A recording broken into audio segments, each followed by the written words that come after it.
The Interstellar Combat Theory Institute orbited the moon of Draxis Prime like a monument to organized violence, which, if you thought about it for more than 3 seconds, was exactly what it was. 63 species sent their best and brightest here to learn the art of not dying in the increasingly complicated business of galactic conflict. The curriculum included everything from theoretical xenobiology warfare to the practical application of making things explode in the vacuum of space.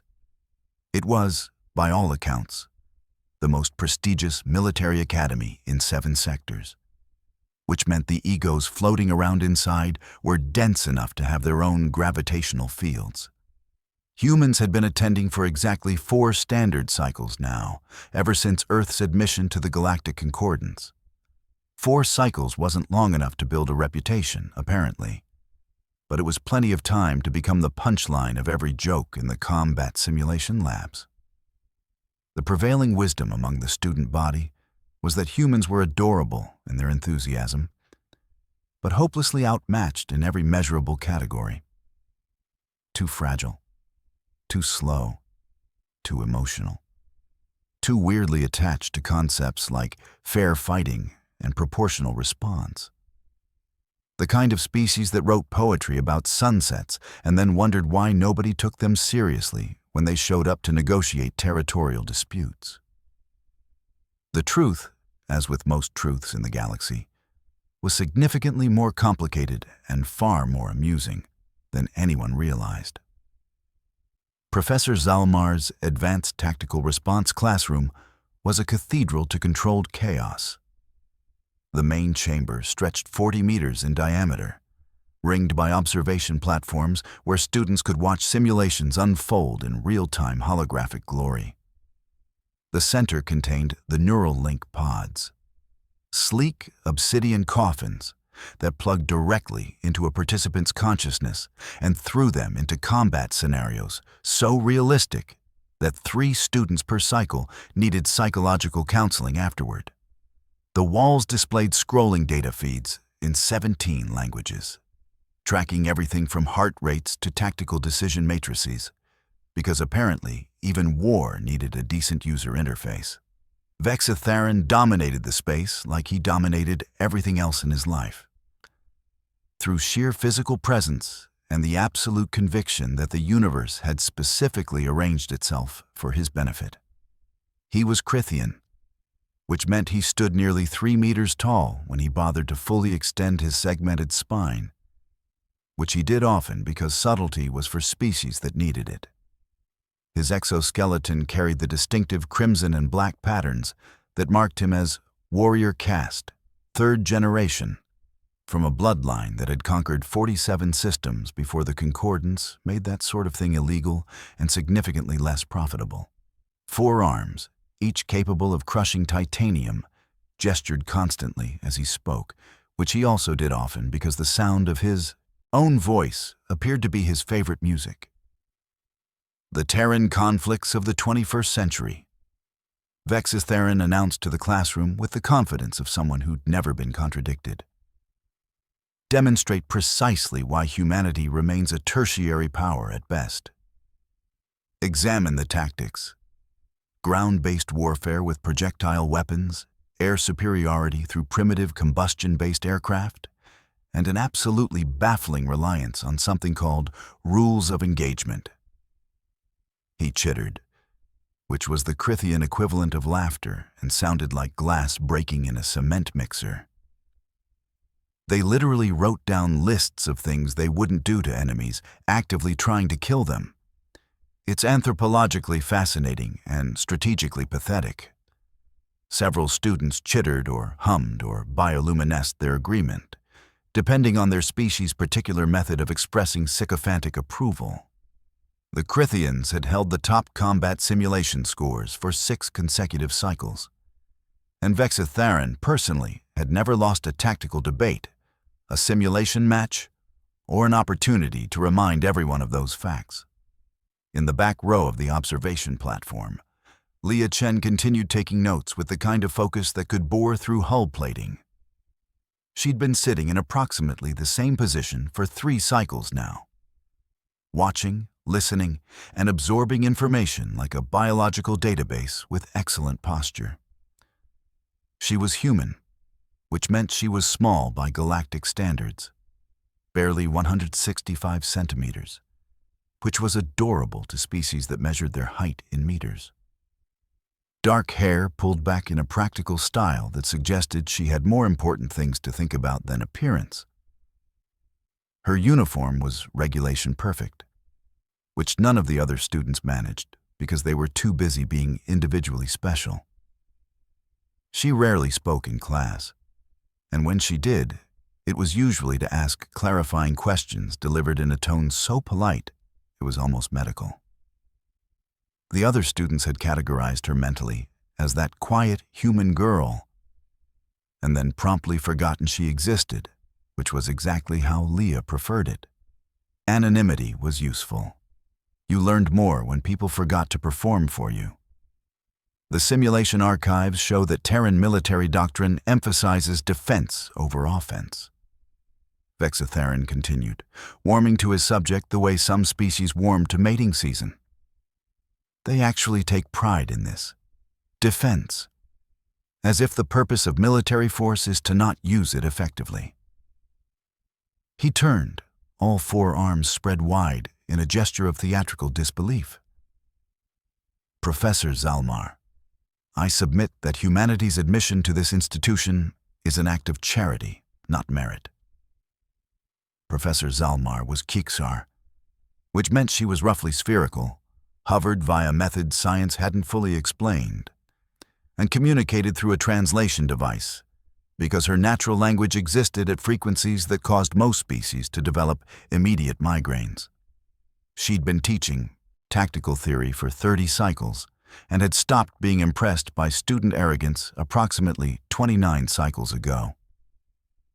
Your submission is noted, Vexatherin. Her translator chirped in perfectly neutral tones. Though I might point out that humanity defeated the Chloridian invasion fleet at Proxima with 1/3 of the expected casualties, which suggests their defensive doctrine has at least some practical merit. A lucky engagement. Vexatherin dismissed with a wave of one hand. The Chloridians are herbivores who evolved from prey animals. Defeating them proves nothing except that humans can occasionally frighten creatures that are literally designed to be frightened. A few more chitters from the audience.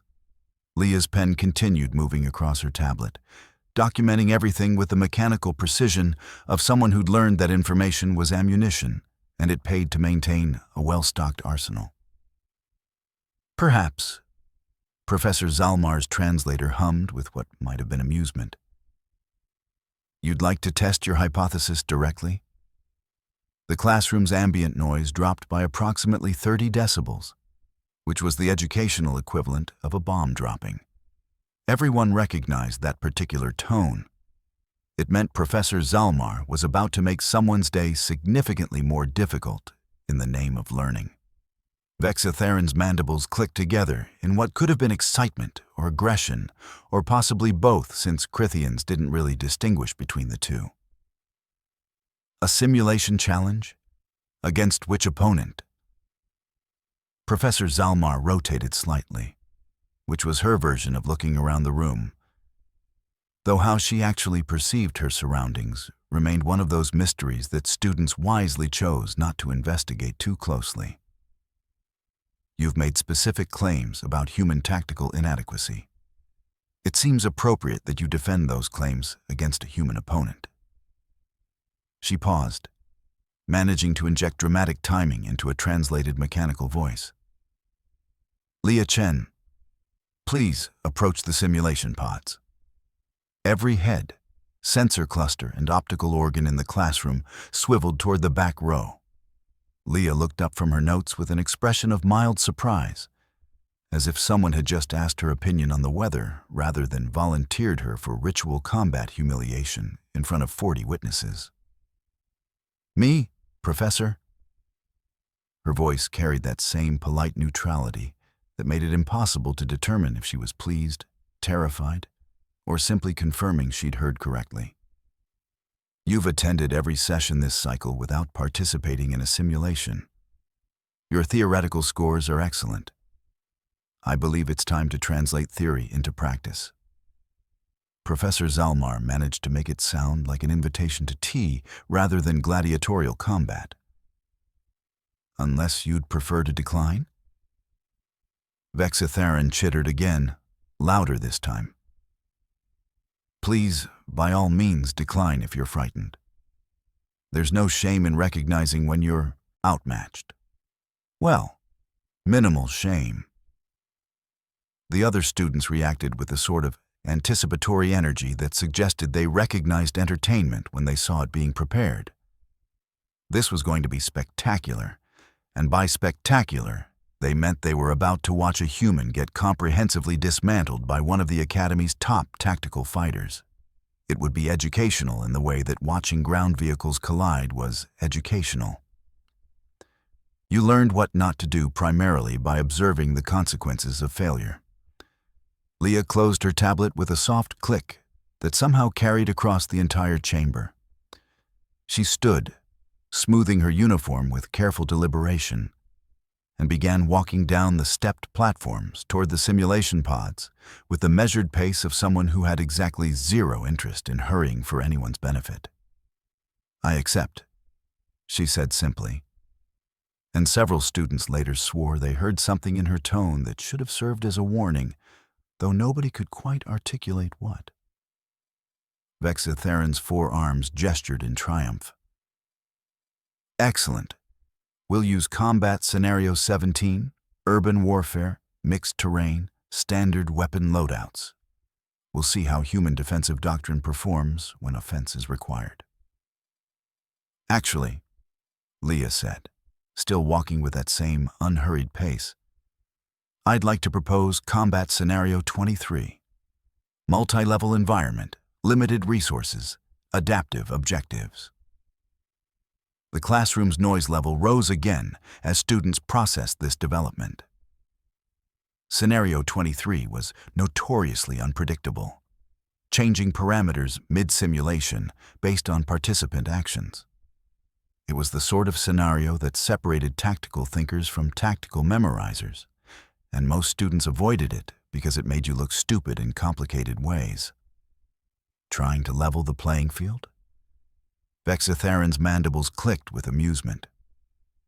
"Very well, though it won't help. The scenario is irrelevant when one participant is fundamentally superior." "Then you should have no objection," Leah replied, reaching the simulation pods and examining one with the careful attention of someone inspecting used transportation for defects. Professor Zalmar's translation device emitted a sound that might have been approval. "Scenario 23 is approved. Standard rules: victory by objective completion, opponent incapacitation, or opponent surrender. Lethal force is simulated only. The neural feedback is calibrated to discomfort rather than injury, though I remind you both that psychological damage is your own responsibility." She rotated toward the observation platforms. "All students will observe and prepare tactical analyses. This will count toward your participation scores." Which was professor speak for, "Everyone watch closely because you're about to learn something whether you want to or not." The simulation pods opened with hydraulic sighs, revealing the gel-cushioned interiors and the neural interface crowns that would hijack their nervous systems for the next however long this took. Leah climbed into hers with practiced efficiency, settling in and allowing the automated systems to position the interface. Vexitharan required a specialized pod to accommodate his physiology, but he entered his with a sort of dramatic flair that suggested he believed someone was recording this for posterity. "Any final words before your humiliation?" Vexitharan called across the space between pods, because apparently he couldn't resist one more opportunity to hear himself speak. Leah adjusted her neural crown slightly, eyes closed, breathing steady. "Yeah, one thing. And that is? Her eyes opened, and for just a moment, something flickered in her expression that was entirely at odds with 3 cycles of polite invisibility. You should have studied harder. The pod sealed. The holographic display arrays lit up across the classroom, showing split-screen perspectives from both participants as the simulation initialized. Students leaned forward, recording devices activated, and the betting pool that technically wasn't supposed to exist updated its odds to heavily favor Vel'kari, because apparently nobody had been paying attention. Professor Zalmar settled into her observation position, and if she could have smiled, she absolutely would have. The simulation materialized around them with the disconcerting completeness that made neural link technology simultaneously impressive and deeply disturbing. One moment, darkness. The next, complete sensory reality that insisted it was absolutely real, even while your higher brain functions screamed that you were actually in a gel pod, back in the classroom. The environment was a derelict space station, artificial gravity failing in sections, emergency lighting casting everything in shades of red and amber. Debris floated in the zero-G areas. The architecture was deliberately unfamiliar, a mixture of different species' construction philosophies meant to ensure nobody had home field advantage. The objective parameters scrolled across their respective visual fields. Secure 3 strategic locations, eliminate opponent capability, or force surrender. Resources were scattered randomly. Weapons were limited to what you could find. Vel'kari immediately accessed his tactical overlay, scanning for power signatures and optimal movement routes. His species had evolved for exactly this kind of environment, confined spaces where strength and reach provided overwhelming advantages. 4 arms meant he could climb, fight, and manipulate objects simultaneously. His exoskeleton provided natural armor, and his neural processing was optimized for rapid tactical assessment, which was evolutionary courtesy of a homeworld where hesitation meant you were dinner. He moved forward with aggressive confidence, claiming the nearest strategic location within 30 seconds. His overlay showed Leah's approximate location 3 sections away. He chittered to himself, already planning his approach. The key was to force engagement in a choke point where her size disadvantage became insurmountable. Humans talked a lot about creativity and adaptability, but creativity didn't help when someone 3 times your mass had all 4 hands around your throat. In the observation room, students watched the split screen with the sort of focus usually reserved for entertainment rather than education. Vel'kari's feed showed aggressive forward momentum, textbook Krethian assault doctrine with optimal route selection and rapid objective securing. Leah's feed showed, well, Leah appeared to be retreating. She'd spawned in a section with failing gravity, and rather than immediately pushing toward objectives, she was moving backward through the station's maintenance corridors, staying low, minimizing her profile. To the casual observer, it looked like panic response. To anyone who bothered to check her biometrics, which exactly 3 students did, her heart rate was perfectly steady at an almost meditative 60 beats per minute. "This is embarrassing," one of the Krethian students muttered. "She's running." "Can you surrender before first engagement?" another asked. "That seems efficient." Professor Zalmar said nothing, but her translation device emitted a brief tone that she only used when students were being particularly dense. Vel'kari secured his second objective point, a command station overlooking 3 major corridors. He'd found a plasma rifle with 40% charge, which was more than enough for what he needed. His tactical overlay showed Leah still in the maintenance sections, moving erratically. Wounded prey, he thought with satisfaction. Time to demonstrate the difference between warriors and whatever humans thought they were.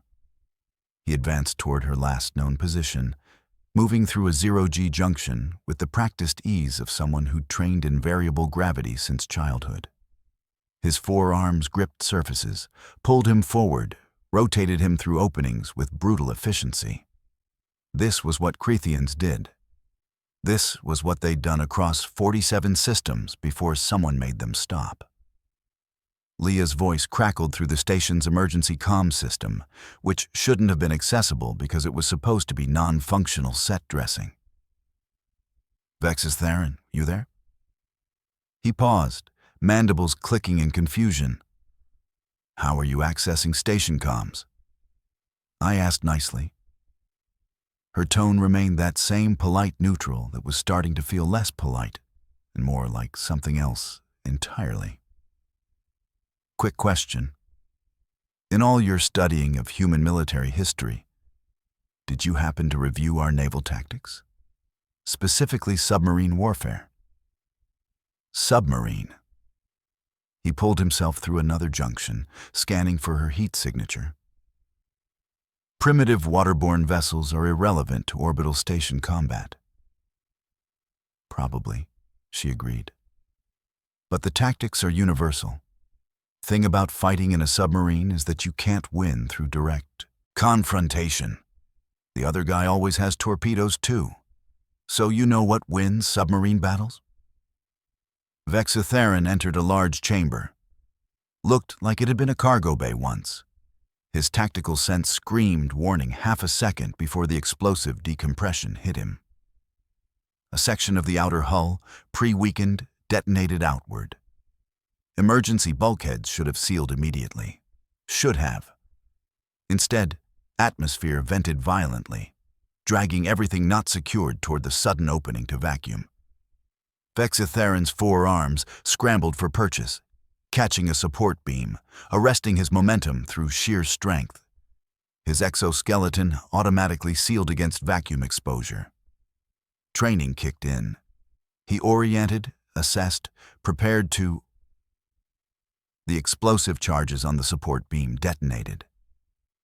In the observation room, several students made sounds of surprise that translated across species lines into roughly, "Oh hell."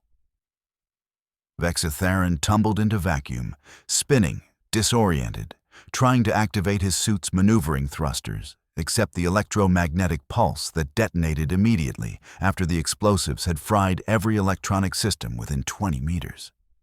He hung in space outside the station, watching his tactical overlay dissolve into static, completely helpless as momentum carried him slowly away from the hull.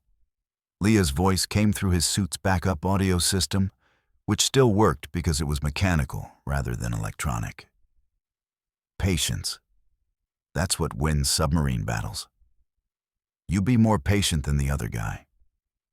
She appeared in the cargo bay opening, wearing a functioning vacuum suit she'd apparently assembled from scattered components, holding a magnetic grapple launcher that absolutely should not have been available in a section she'd previously occupied. She fired the grapple past him, not at him, letting the line drift by at a distance just barely beyond his reach. "I've been watching you for 3 cycles," she said conversationally, like they were discussing the weather instead of his complete tactical humiliation. "Every simulation you run, same pattern. Aggressive advance, secure power positions, force engagement in kill zones you control. Textbook Crethian doctrine. It's very effective against people who fight the way you expect them to fight." Vexus Theron twisted in space, trying to alter his trajectory through sheer muscular effort, which didn't work because physics didn't care how strong you were. "Here's the thing about humans," Leah continued. And now there was definitely something in her voice that hadn't been there in the classroom. Something sharp and precise and completely done with being underestimated. "We're not the strongest, not the fastest, not the most naturally armored. But we are, and I cannot stress this enough, absolutely spectacular at learning exactly how you fight and then doing something completely different." She triggered her suit thrusters, moving parallel to him, maintaining the distance. You studied human military history and learned that we value defense. Which is true. But you know what's funny about studying history from the outside? You miss the context. You miss why we value defense. And the reason, Vexatheron, is not because we're scared of offense. It's because defense is cheaper. And every time in human history we've actually needed to go on offense, actually needed to end something, we've gotten real creative real fast. She reached the grapple line, caught it, began pulling herself back toward the station.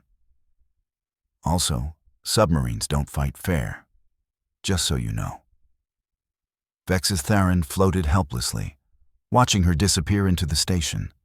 His suit's emergency beacon was non-functional thanks to the EMP.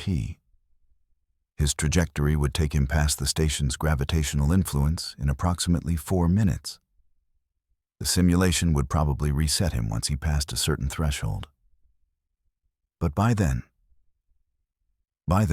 she'd have secured all 3 objectives and won through points. Which was exactly what happened. In the observation room, silence had achieved a quality that could have been manufactured into hull plating. Students stared at the holographic displays showing Vexatheron's perspective. Endless spinning stars and the distant shrinking shape of the station, with the sort of stunned incomprehension usually reserved for discovering that gravity had taken the day off. Did she? One of the Crithian students started. She spent the first engagement mapping his tactics. Another student, a Kiksar named Melzin, who'd actually been paying attention, said quietly, everything that looked like panic movement was preparation. She found components, set charges, hacked the emergency systems, and then invited him into a trap disguised as a target. But that's... Someone else tried to find words and failed. Asymmetric warfare. Professor Zalmar supplied helpfully. A concept humans developed extensively during their pre-space era. When facing a superior opponent, you don't engage on their terms. You change the terms. The simulation ended with Leah securing the final objective point. The pods opened with simultaneous hisses. Students unconsciously leaned forward as both participants emerged. Because if there was going to be violence, it would probably happen now, and nobody wanted to miss it. Vexatheron extracted himself from his pod, with movements that were significantly less dramatic than his entrance had been. His mandibles clicked repeatedly in a pattern that suggested he was processing several complicated emotions and having trouble prioritizing them. He stood at his full height, looked down at Leah, who was checking her uniform for gel residue with casual focus, and seemed to be trying to formulate something to say that wouldn't make this situation worse. Leah finished her inspection, looked up at him with that same polite, neutral expression, and waited. You... Vexatheron's translator struggled with whatever he was trying to express. That was not honorable combat. No, Leah agreed simply. It was combat. You hacked station systems. They were available resources. You set a trap. You walked into it. You used tactics that aren't documented in any training manual. It's kind of the point of creative tactics, Leah said reasonably. If they're in the manual, they're not creative anymore. They're just answers to a test everyone's already studied for. Vexatheron's 4 arms gestured in directions that didn't seem to have specific meaning beyond expressing general agitation. Professor Zalmar, surely this violates some rule of engagement. Professor Zalmar rotated slightly, her translation device managing to convey deep amusement without changing tone. Which rule specifically? She used available resources, achieved objectives through tactical planning, and at no point violated the scenario's parameters. The fact that her approach was unexpected is not a rules violation. It's called being better prepared. But I studied. I've won 63 consecutive simulations. You studied how to beat people who fight like you were taught to fight. Leah said, still in that same reasonable tone that was somehow more devastating than any amount of gloating would have been. I studied you. There's a difference. She paused, then added with what might have been the faintest hint of actual emotion breaking through the professional facade. Also, you've spent 3 cycles insulting my entire species in a classroom where I was sitting right there. Did you think I wasn't paying attention? Or did you just assume I was too stupid to understand I was being mocked? The silence in the observation room achieved new depths. Several students suddenly found their tablets extremely interesting. A few had the decency to look uncomfortable. Vexatheron's mandibles stopped clicking. Something in his posture changed, not collapsed exactly, but settled, deflated. When he spoke again, his translator conveyed something that might have been the Crithian equivalent of genuine confusion. You let me think you were harmless. I let you assume whatever made you comfortable, Leah corrected. There's a difference between deception and allowing someone to deceive themselves. You saw a small human taking notes quietly and concluded I was irrelevant. That's not my failure. That's yours. She picked up her tablet from where she'd left it beside the pod, checked something on the screen, then looked back up at the classroom full of students who were rapidly recalculating their assumptions about the quiet human in the back row. Humans have been fighting on our planet for roughly 12,000 years, Leah said, addressing not just Vexatheron, but the entire room. We fought each other in every terrain type you can imagine. Jungles, deserts, oceans, mountains, Arctic wastes, urban centers, underground tunnel systems. We've fought with sticks, swords, chemical weapons, nuclear weapons, and strongly worded diplomatic letters. We've studied war like some species study religion because, for most of our history, it was the primary factor determining who survived and who didn't. She took a breath, and her voice remained level, but somehow carried more weight. So yeah, we value defense. We value rules of engagement and proportional response and treaties that limit what weapons we use. You know why? Because we know exactly how effective offense can be. We know what happens when you take the gloves off. We wrote the manual on total warfare and then collectively decided that manual was too horrifying to keep using. Leah looked directly at Vexatheron. Your species conquered 47 systems using tactics that worked because your opponents didn't know what was coming. That's not strategy. That's advantage through ignorance.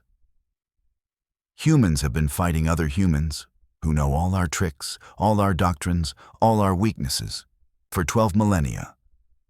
We got good at it because we had to.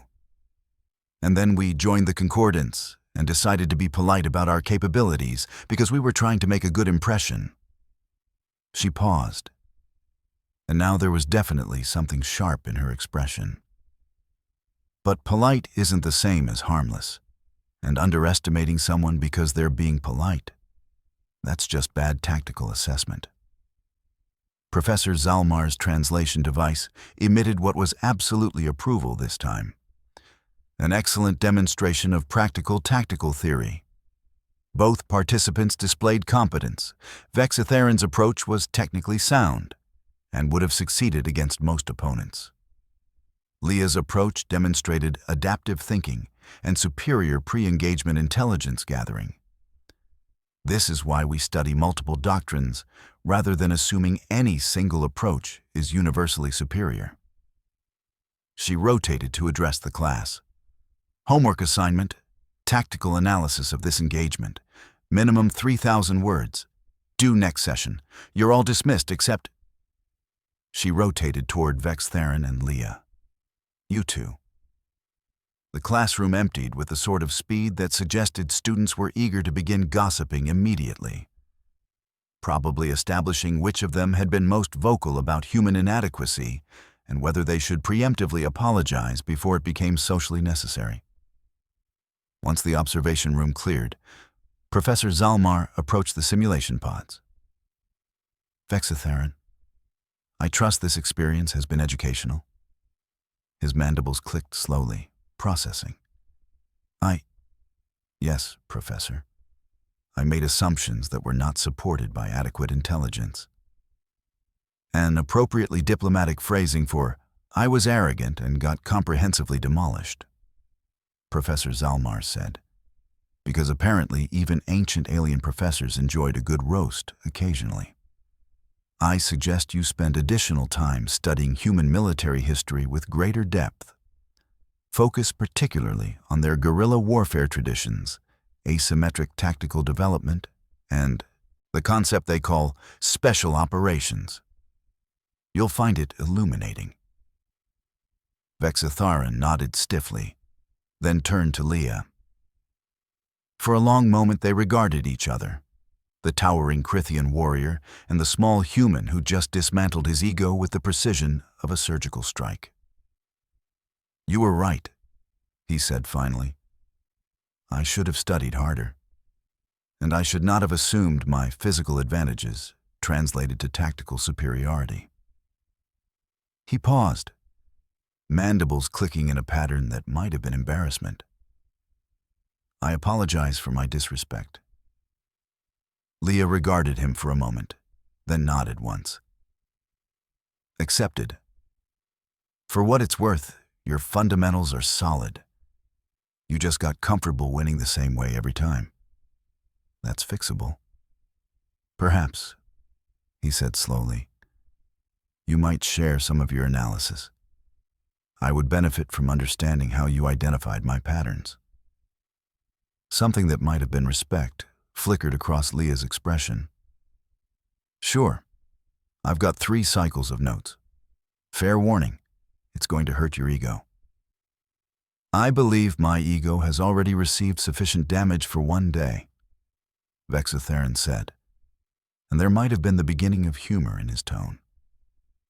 Professor Zalmar's translation device emitted a satisfied hum. "Excellent. Productive learning through traumatic experience. Education at its finest." She rotated toward the exit. "Leah, a word before you leave." Vexitharan departed, moving with significantly less theatrical flair than usual. Leah waited, tablet held casually, expression back to that neutral professionalism that made it impossible to guess what she was thinking. "You've been holding back for 3 cycles," Professor Zalmar said without preamble. "Your theoretical scores suggested competence, but that—" She gestured toward the simulation pods. "That was exceptional. Why?" Leah considered the question with visible care, then shrugged slightly. "Seemed smarter to observe first. Learn the environment, understand who I was dealing with, figure out where humans fit in the social structure here. You don't show all your capabilities immediately when you're the new species trying to establish credibility." "And Vexitharan's provocation?" "Was an opportunity," Leah said simply. "He made it personal and public, which meant responding would be noticed. Better to establish human capabilities through demonstration than through boasting. Let the results speak." Professor Zalmar's translation device emitted a tone that suggested deep satisfaction. "You'll do well here, Leah Chen, though I suspect you'll find the remaining simulations significantly less quiet than you prefer." "Probably," Leah agreed. "But that's fine. Being underestimated gets boring after a while anyway." She nodded respectfully and headed for the exit, leaving Professor Zalmar floating contentedly in the empty observation room. If she could have smiled, really properly smiled in the way humans did, she absolutely would have. The next morning, Leah arrived to advanced tactical response to find her usual back row seat occupied by Vex Theron, who'd brought what appeared to be a Crithian data tablet and approximately 4 different note-taking implements. "I researched human guerrilla tactics overnight," he announced without preamble. "Also your submarine warfare, special operations history, and something called asymmetric engagement doctrine. I have questions. Approximately 200 questions." Leah paused, considered this development, then sat down in the adjacent seat because apparently her anonymity was officially over. 200 seems excessive. Narrow it down to the 50 best. The Viet Cong campaign in your 20th century, the tactics don't make sense according to standard military theory, yet they were effective against a technologically superior opponent. How? Patience, terrain advantage, and willingness to play a longer game than the opposition wanted to, Leah said, pulling out her own tablet. Also comprehensive understanding that technology has to be deployed effectively. And if you make deployment difficult enough, the technology becomes irrelevant. Vexatheron's mandibles clicked thoughtfully. This relates to your simulation approach.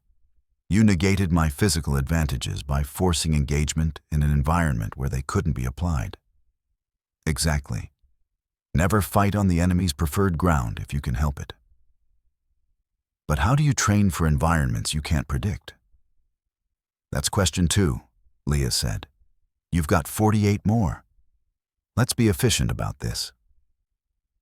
Other students filtered in over the next few minutes, and the sight of the top Crithian combat student being tutored by the quiet human generated the sort of buzzing speculation that would fuel social conversations for the next 3 cycles minimum. Several students who'd been particularly vocal about human inadequacy suddenly discovered they had urgent business elsewhere.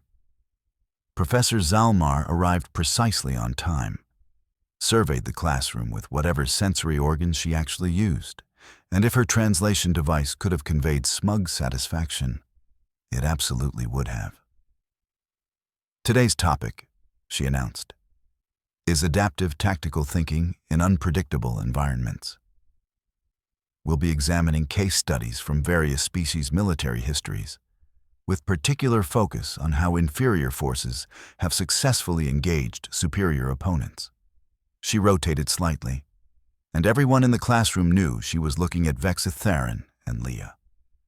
I trust yesterday's practical demonstration has prepared you all for this subject matter. The chittering and humming and bioluminescent flickering from the student body suggested they were indeed prepared, though possibly not in the way the professor meant. Leah opened her notes, prepared to take her usual meticulous documentation, and discovered Vexatheron was already recording everything with multiple devices because apparently getting comprehensively demolished in front of 40 witnesses had seriously upgraded his study habits. Question 51, he muttered. Why do humans have 17 different words for camouflage?